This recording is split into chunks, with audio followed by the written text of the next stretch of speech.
अपने आखिरी संदेश में सत्यपाल मलिक मोदी को लेकर क्या बोल गए? जी, सत्यपाल मलिक के इस वीडियो ने एक बार फिर से क्या मोदी सरकार को कटघरे में लाकर खड़ा कर दिया और क्या वाकई में पूरी तरह से बेनकाब कर दिया। अपने निधन से ठीक पहले का उनका यह वीडियो, जिसे हर भारतीय को सुनना और देखना चाहिए, क्योंकि इस वीडियो में अपने देहांत से पहले सत्यपाल मलिक ने मोदी का नाम लिया है। जी हां, प्रधानमंत्री नरेंद्र मोदी का नाम लेकर सत्यपाल मलिक ने जो बोला है वो सुनकर आपके रोंगटे खड़े हो सकते हैं, आपका दिल टूट सकता है और आप सोचने पर मजबूर हो सकते हैं कि एक शख्स जो स्वास्थ्य कारणों की वजह से अस्पताल में भर्ती है, इस स्थिति में है, और वो अस्पताल में भर्ती होकर जो बात कह रहा है, जो अपनी हालत को बयां कर रहा है, वो शख्स अपना वीडियो आखिरी संदेश रिकॉर्ड कर रहा है और अपनी बेगुनाही के सबूत देने पड़ रहे हैं। जी, ये वीडियो आम वीडियो नहीं है।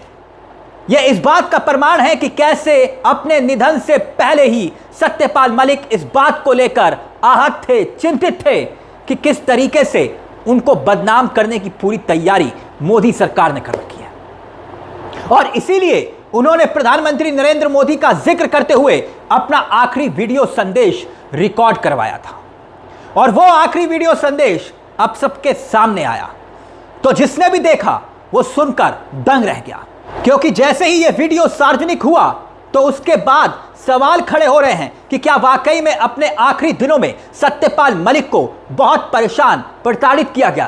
क्या सत्यपाल मलिक जिस तरीके से अपनी बात को, अपनी आप बीती को इस वीडियो में, अपने दर्द को बयां कर रहे हैं, उससे उनकी पीड़ा का एहसास होता है, अपने बारे में बात रख रहे हैं और उसमें आप सुनेंगे तो सोचने को मजबूर हो जाएंगे। सवाल ये कि क्या वाकई में अब बीजेपी की तरफ से इस वीडियो के आने के बाद कोई जवाब दे पाएगा?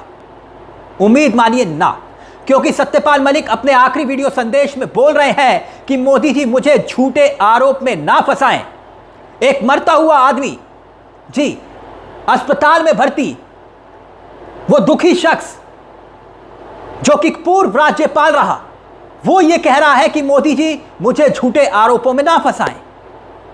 वो जिस मामले में खुद को फंसाए जाने का जिक्र कर रहे हैं, वो उसमें खुद शिकायत करता थे।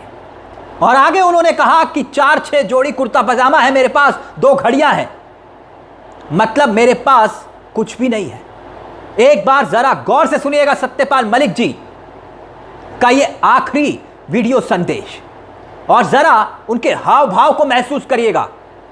जी हां, उनके हाव भाव को महसूस करने की कोशिश कीजिएगा। जो शख्स पूरे सिस्टम के आगे झुका नहीं, जिसने हमेशा दमदार अंदाज से अड़िग होकर पुलवामा के वक्त भी अपनी बात को रखा, उनके ऊपर उछल रहे बदनामी के कीचड़ से वो कितने दुखी थे, आहत थे अपने आखिरी दिनों में। अब वो वीडियो देखिए, खुद ब खुद समझ जाएंगे आप। मोदी जी मुझे झूठे आरोप में ना फंसाएं। जिस मामले में वो मुझे फंसाना चाहते हैं उसमें मैं खुद शिकायत करता रहा हूं। मैंने खुद शिकायत की है उनसे और वो उसमें मैं शिकायत करता रहा हूं। मेरे पास 4 कुर्ते पजामे और 4-6 जोड़ी कपड़े हैं और 4-6 जोड़ी कपड़े और पेन और 2 घड़ियां होंगी। ये मेरी पूरी पूंजी है। मेरे पास दिल्ली में एक घर का मकान है और यही मेरी धरोहर है।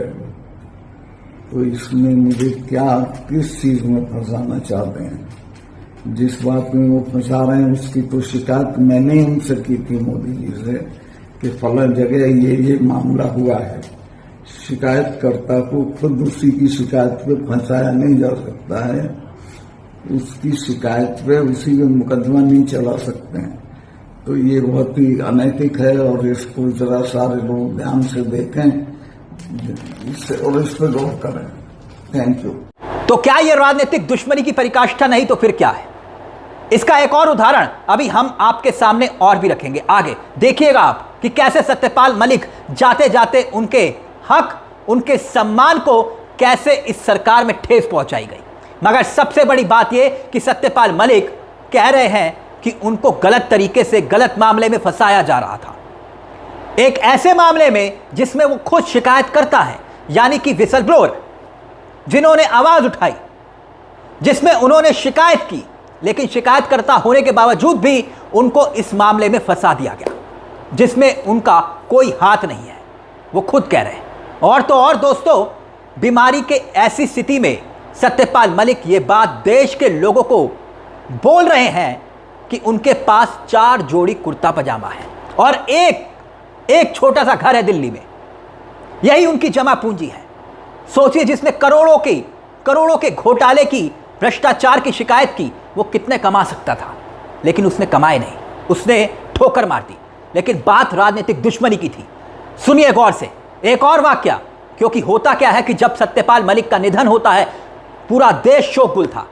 तब इसी सरकार में पूर्व राज्यपाल सत्यपाल मलिक को उनके अंतिम संस्कार के दौरान सरकार की तरफ से पूर्व राज्यपाल को मिलने वाला जो राजकीय सम्मान है, यानी जो प्रोटोकॉल होता है, वो तक नहीं दिया गया। और बाकायदा इस मुद्दे को कांग्रेस के सांसद दीपेंद्र हुड्डा ने संसद में भी उठाया।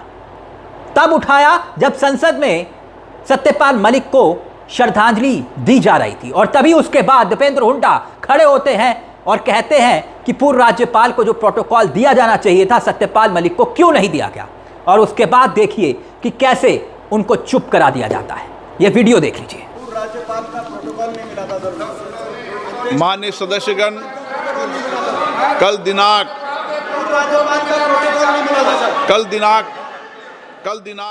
वाकई में बड़ा दुख और बड़ी पीड़ा पहुंचाने वाली बात है। यह वीडियो कहीं ना कहीं पीड़ा जरूर पहुंचाती है।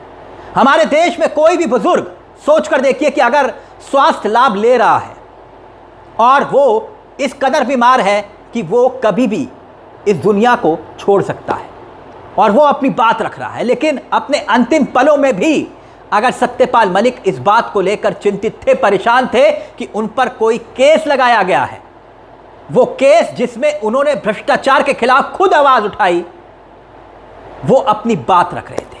एक बात आपको और याद दिला दूं जल्दी से, ये पूरा मामला है क्या।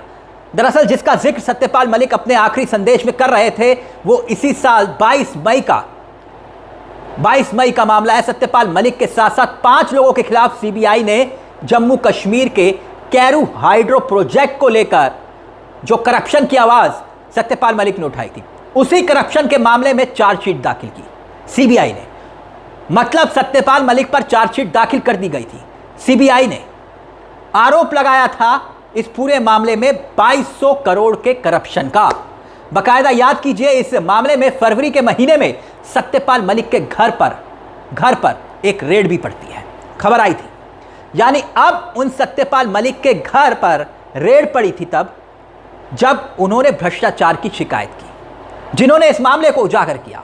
और सत्यपाल मलिक ये कह रहे हैं कि इसी शिकायत को लेकर तो मैंने आवाज उठाई थी मोदी जी के सामने और मोदी को बताया था, लेकिन इस मामले में उन्हीं पर ही आरोप जड़ दिए गए। दोस्तों, सत्यपाल मलिक अपने जीवन में जो जीवित रहते हुए, याद करिए, उन्होंने कई बार बोला, बार बार बोला, हर मंच पर बोला कि पुलवामा में जो हमला हुआ था उसको लेकर कई विस्फोटक खुलासे बतौर राज्यपाल और पूर्व राज्यपाल रहते हुए किए, क्योंकि वो वहां के राज्यपाल थे। और यह भी बताया कि कैसे हमला सरकार की लापरवाही की वजह से हुआ था। अगर सेना के जवानों को विमान दे दिए गए होते तो उस रूट को सैनिटाइज कर दिया गया होता तो यह होता ही नहीं।